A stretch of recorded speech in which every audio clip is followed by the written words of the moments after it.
જય હિન્દ મિત્રો। અત્યારે આ તસવીર જે તમને બતાવી રહ્યો છું એ લાઈવ તસવીર છે।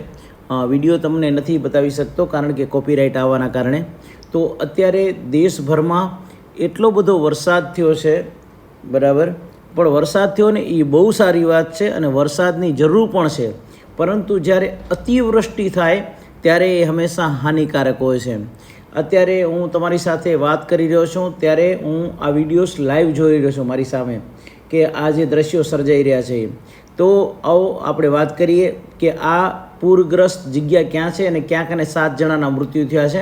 તમે વિડીયોમાં છેલ્લે સુધી મારા સાથે બન્યા રહેજો અને હું તમને આખા ખબર તમને તમારા સુધી પહોંચાડું છું। તો આ વિડીયોને શેર કરજો, લાઈક કરજો અને સબસ્ક્રાઈબ કરજો। મિત્રો, સબસ્ક્રાઈબ કરવાનું એકદમ ફ્રીમાં છે, પણ તમારું જે આ સબસ્ક્રાઈબ છે ને એ અમને મોટિવેશન આપે છે, તો પ્લીઝ સબસ્ક્રાઈબ કરજો। તો દેશભરમાં સારો એવો વરસાદ ખાબક્યો છે, ત્યારે ગુજરાત સહિત કેટલાક રાજ્યમાં ભારે વરસાદને કારણે જનજીવન ખોરવાઈ ગયું છે। આ દરમિયાન નદી નાળામાં પાણીની આવક વધતા અમુક વિસ્તારોમાં પૂરની સ્થિતિ પણ નિર્માણ પામી છે।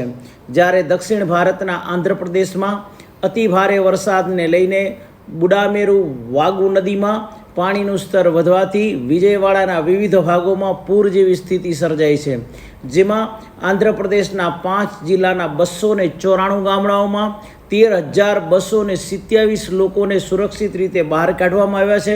જ્યારે આંધ્રપ્રદેશ અને તેલંગાણામાં વરસાદને લઈને 20થી વધુ ટ્રેનો રદ અને 30થી વધુ ડાયવર્ટ કરવામાં આવી છે। આંધ્રપ્રદેશમાં ભારે વરસાદ અને ભૂસ્ખલન થવાથી 7 લોકોના મૃત્યુ થયા છે। અને આગળ આપણે વરસાદની વાત કરીએ તો ઉત્તર પશ્ચિમથી લઈને મધ્ય અને દક્ષિણ ભારતના વિસ્તારોમાં ખાબકી રહેલા ભારેથી અતિ ભારે વરસાદને લઈને જનજીવન ખોરવાઈ ગયું છે। જ્યારે રાજસ્થાન અને ગુજરાત સહિત કેટલાક રાજ્યોમાં નદીઓએ વિકરાળ રૂપ ધારણ કર્યું હોય એવું લાગે છે। આમ દેશભરમાં ભારેથી અતિ ભારે વરસાદી માહોલ વચ્ચે દક્ષિણ ભારતના રાજ્ય આંધ્રપ્રદેશમાં ભારે વરસાદને કારણે બુડામેરુ વાગુ નદીમાં પાણીનું સ્તર વધવાથી વિજયવાડાના વિવિધ ભાગોમાં પૂર જેવી સ્થિતિ સર્જાઈ છે, જેમાં આંધ્રપ્રદેશના 5 જિલ્લાના 294 ગામડામાં 13,227 લોકોને સુરક્ષિત રીતે બહાર કાઢવામાં આવે છે। જ્યારે તેલંગાણામાં સોમવારે તમામ પ્રાથમિક અને માધ્યમિક શાળાઓ બંધ રાખવાની સૂચના આપવામાં આવી છે। આંધ્રપ્રદેશ અને તેલંગાણાના વરસાદના 20થી વધુ ટ્રેનો રદ અને 30થી વધુને ડાયવર્ટ કરવામાં આવી છે। કેન્દ્રીય ગૃહમંત્રી અમિત શાહે આંધ્રપ્રદેશ અને તેલંગાણા મુખ્યમંત્રી સાથે વાતચીત કરીને બંને રાજ્યોમાં પૂરની સ્થિતિ વિશે જાણકારી મેળવી હતી। તેમણે આ રાજ્યોને તમામ શક્ય કેન્દ્રીય સહાયની પણ ખાતરી આપી છે।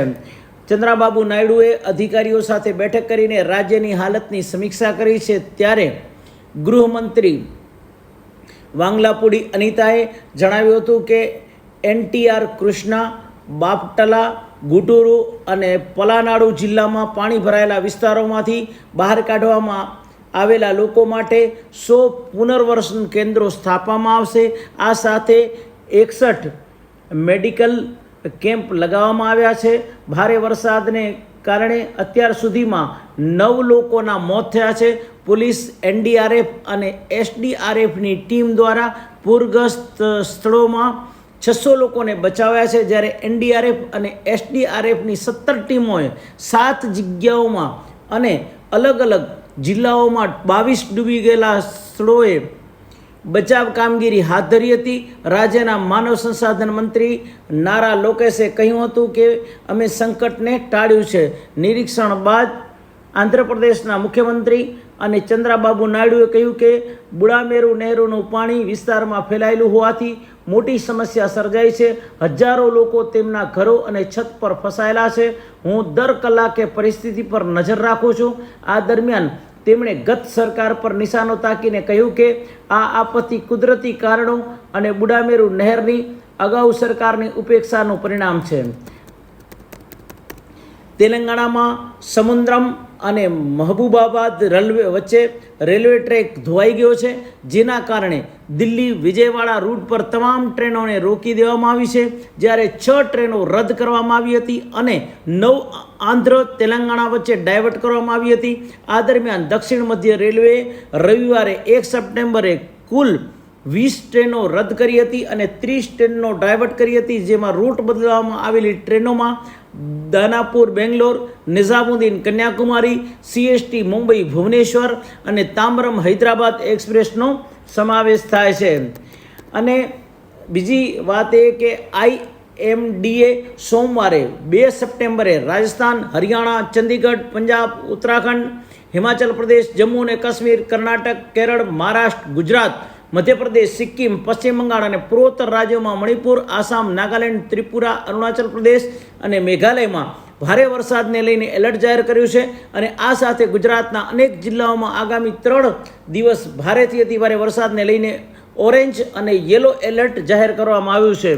તો આ રીતે આખા ન્યૂઝ હતા, જે ન્યૂઝ મેં તમને કીધા. અને બીજી એક મહત્ત્વની વાત કહી દઉં કે ભૂસ્ખલનને કારણે 7 લોકોના મોત. ગઈકાલે આંધ્રપ્રદેશમાં વરસાદ સંબંધિત ઘટનાઓમાં કુલ 7 લોકોના મોત થયા છે, જેમાં વિજયવાડામાં ભૂસ્ખલનને કારણે થયેલા 4 મૃત્યુ થયા છે. અને મળતી માહિતી મુજબ ભૂસ્ખલનની ઘટના વિજયવાડાના મોગલારજપુરમ વિસ્તારમાં ભારે વરસાદના કારણે એક ઘર પર મોટો પથ્થર પણ પડ્યો હતો. તો મિત્રો, આવી રીતે આખા વરસાદના સમાચારો હતા.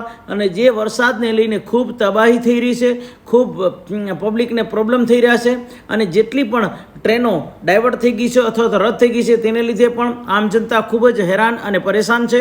તો ભગવાનને પ્રાર્થના કરીએ કે બધા લોકોને કુદરત ખૂબ હેલ્પ કરે અને વરસાદની જેટલી જરૂરિયાત છે એટલો જ વરસાદ પડે તો એ ખૂબ સારું થાય. બાકી અતિવૃષ્ટિ, ભારે વરસાદ, પૂર, મહામારી, આને લીધે ઘણા બધા પ્રોબ્લેમ્સ થતા હોય છે.